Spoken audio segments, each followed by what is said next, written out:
விட்டு விடுங்கள், பெற்றுக்கொள்ளுங்கள். இது இயேசு கிறிஸ்துவுக்குள் பிரியமான என் சகோதர சகோதரிகளே, இந்த நிமிட நட்சத்திரக்கு இயேசுவின் நாமத்தில் நான் உங்களை அன்போடு அழைக்கிறேன். விட்டு விடுங்கள், பெற்றுக்கொள்ளுங்கள். பாவ வாழ்வை விட்டுவிடுங்கள். பிசாசின் ஆரவாரங்களை விட்டுவிடுங்கள். பிசாசின் செயல்களை விட்டுவிடுங்கள் என்று சொல்லி திருமுழுக்கிலே வாக்குறுதி கொடுக்கிறோம்.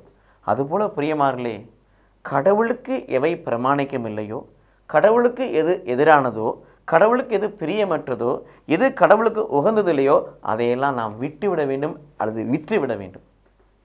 அப்படி செய்கின்ற பொழுது கடவுள் நமக்கு புதிய இதயத்தை கொடுப்பார். பெற்றுக்கொள்ள வேண்டும், நம்பிக்கையை பெற்றுக்கொள்ள வேண்டும். எபிரேயர் 12:1-2 வாசிக்கின்ற பொழுது நம்பிக்கையை தொடங்குவோரும் அதை முடிப்போருமான இயேசு கிறிஸ்து மீது கண்களை பதிய வையுங்கள். இறைவார்த்தையின் வழியாக நமக்கு நம்பிக்கை உருவாக்கப்படுகிறது சொல்லி ரோமர் 10:17 வாசிக்கிறோம். அந்த நம்பிக்கையை இயேசு கிறிஸ்து நமக்கு உருவாக்குறார். நம்பிக்கையை நம்ம வாழ்க்கையில் தொடங்குவோர் ஆண்டவராக இயேசு கிறிஸ்து. அந்த நம்பிக்கையை நம்ம வாழ்க்கையிலே முடித்து வைப்போர் ஆண்டவராக இயேசு கிறிஸ்து.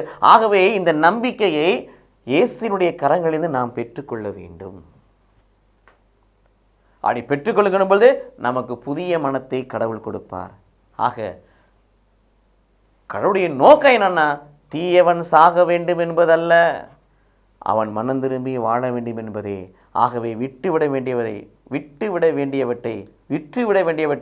விட்டுவிட்டு புதியத்தை பெறுகிற நம்பிக்கையை பெற்றுக்கொண்டு புதிய மனத்தை பெறுகிற பிள்ளைகளாய் மாறுவோம். கடவுள் நம்மை ஆசீர்வதிப்பாராக. ஆமென்.